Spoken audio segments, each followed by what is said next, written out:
Tapi kalau orang kayak si Setu ini, dia sudah menyesatkan banyak sekali orang. Nah ini perkara zahir kan, saya mau meminta klarifikasi, saya mau meminta penjelasan sama dia, begitu. Udah ditantang-tantang mau dikasih duit 839 juta, nggak mau.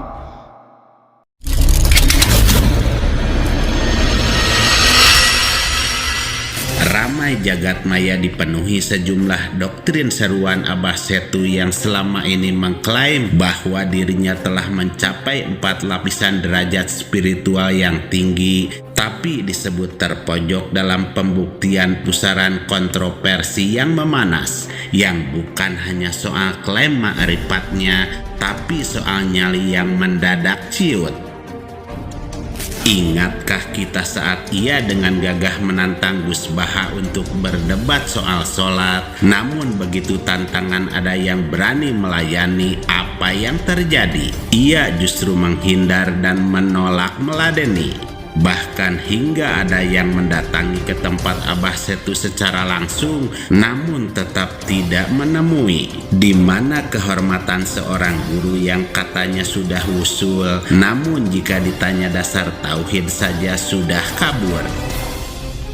Apakah ini akhir dari sandiwara Abah Setu, ataukah ia akan tetap eksis seperti para pendahulu yang juga masih mengajarkan sejumlah ajaran yang terindikasi menyesatkan? Hingga Buya Yahya menjelaskan satu hal penting terkait ini. Selengkapnya mari kita bongkar dengan menyimak sampai selesai agar tidak salah paham. Jadi nggak bisa ya seseorang itu ngomong secara bebas di media sosial, kemudian tatkala dipinta klarifikasi atau dipinta pertanggungjawaban atas apa-apa yang dia katakan, dia suruh datang. Lah kok enak begitu? Masa tatkala menyebarkan subhat, tatkala menyebarkan kekafiran, tatkala menyebarkan kesesatan, dia enak nggak tabayun ke siapa-siapa dulu, tapi tatkala dipinta pertanggungjawaban suruh datang? Itu kan masalah besar itu ya. Nah, pengecut kata saya itu. Orang-orang kayak gini pengecut. Jadi kalau misalkan mau tabayun itu bahasanya apa ya? Ya ayyuhalladzina amanu in ja'akum fasiqum binaba'in fatabayyanu. Jadi hai orang-orang yang beriman, apabila datang kepadamu orang fasik membawa berita, fatabayyanu, maka cari apa ya namanya itu? Cari penjelasan dulu ya. Klarifikasi dulu. Kalau yang datangnya orang fasik. Jadi orang fasik nih bawa berita, kita kan nggak bisa langsung nerima kebenaran berita itu.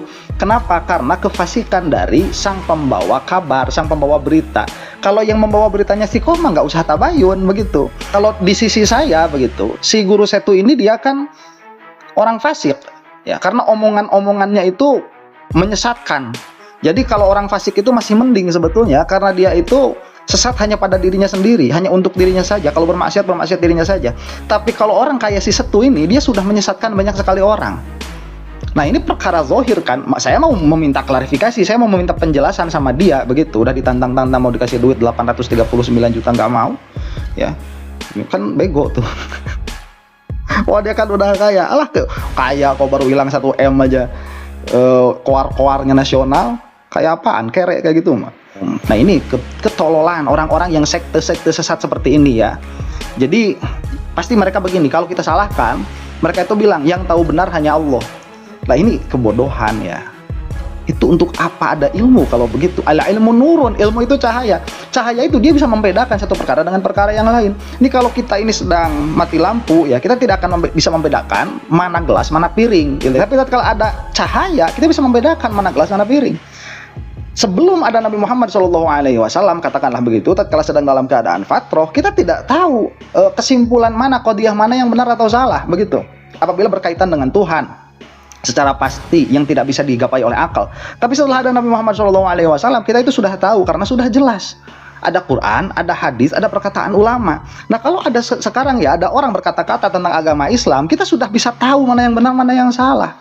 Yang apa cahayanya, apa yang membedakannya? Ilmu ini. Nah orang-orang yang sedari awal memang mereka tidak pernah belajar, nggak pernah nyantri atau santri gagal begitu, cuma tatkala sudah besar syahwat untuk berbicaranya terlalu gede, kemudian disalahkan sama kita, pasti jawabannya kayak gini ya. Ya saya nggak minta macam-macam, maksudnya nggak minta dia hafalan alfiyah, enggak. Saya nggak minta dia hafalan Quran dari awal sampai akhir, enggak. Saya nggak minta. Saya itu meminta sesuatu yang dia klaim bahwa dia itu ahli di dalamnya. Dia ngomong masalah wusul, saya pinta yang lebih rendah daripada itu. Apa? Tauhid dasar begitu. Ya, dia malah bilang kumamaneh we sibuk saya ketawa. Mari kita bedah pola pikir sosok Abah Setu yang makin liar. Di satu sisi, ia tampil bak pengamat politik yang memuja Presiden Jokowi setinggi langit sebagai presiden terbaik tanpa melihat segudang kasus besar Jokowi yang belum tuntas sampai sekarang. Apakah itu murni pandangan agama Abah Setu soal politik atau ada agenda lain di balik sorbannya seperti para termual sejati? Sikap inkonsistensinya mencapai puncak saat ia menantang Gus Baha. Publik menanti ilmu tapi yang didapat justru pemandangan memalukan. Saat AA Guru maju untuk melayani debat terbuka di publik, Abah Setu justru tidak meladeni dan hanya mengandalkan sosok adminnya untuk menghadang tantangan debat AA Guru dengan mengatakan sedang sibuk.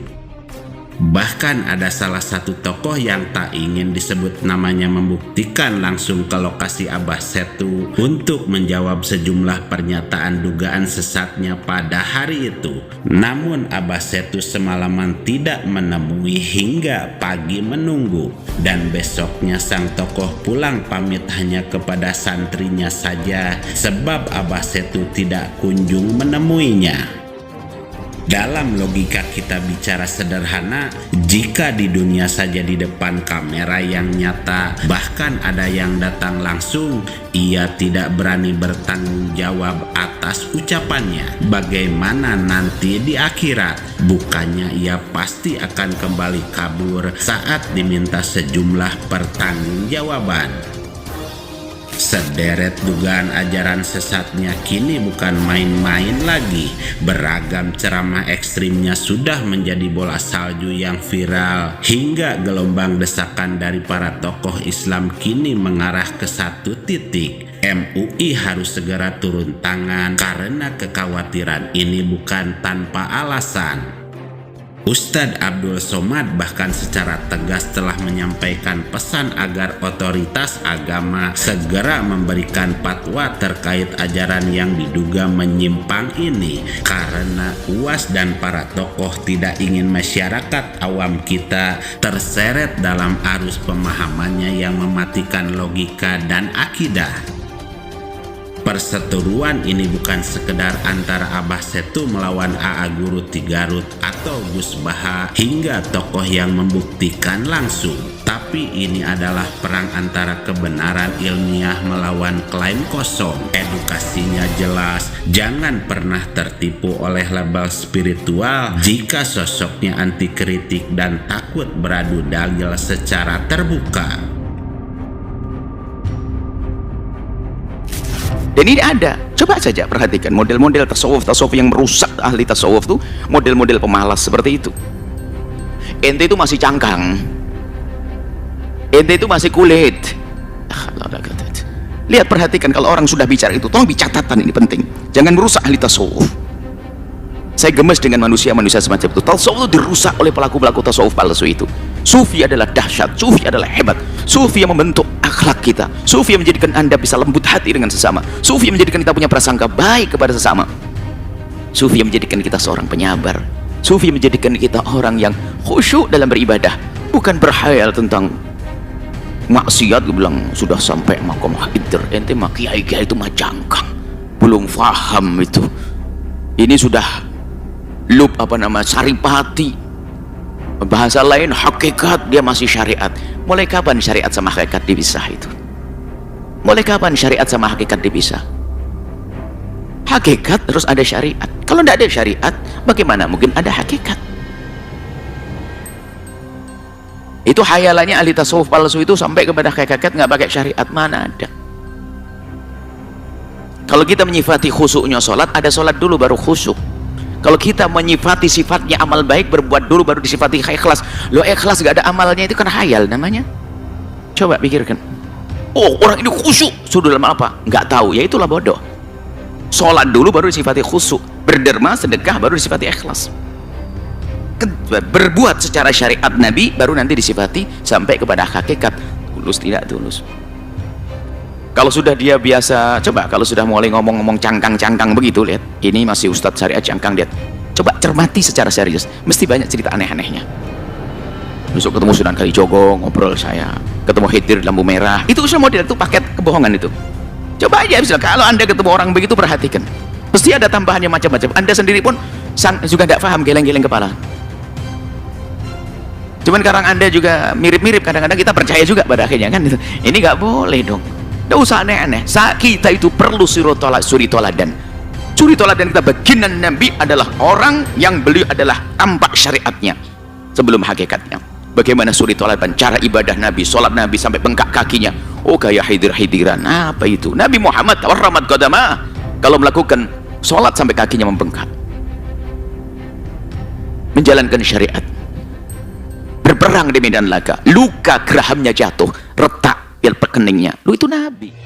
Dan meski pesan mendalam Buya Yahya disampaikan secara umum dan bukan mengomentari Abah Setu secara langsung, namun itu memberi pencerahan yang jelas bahwa agama itu memiliki sanad dan aturan, bukan sekedar katanya atau bisikan tanpa landasan kitab suci. Sehingga pesan yang bisa kita ambil bahwa ilmu adalah amanah yang akan ditagih pertanggungjawaban di dunia dan akhirat. Siapa yang berani berbohong atas nama Tuhan di dunia takkan punya tempat berlindung di hari pembalasan.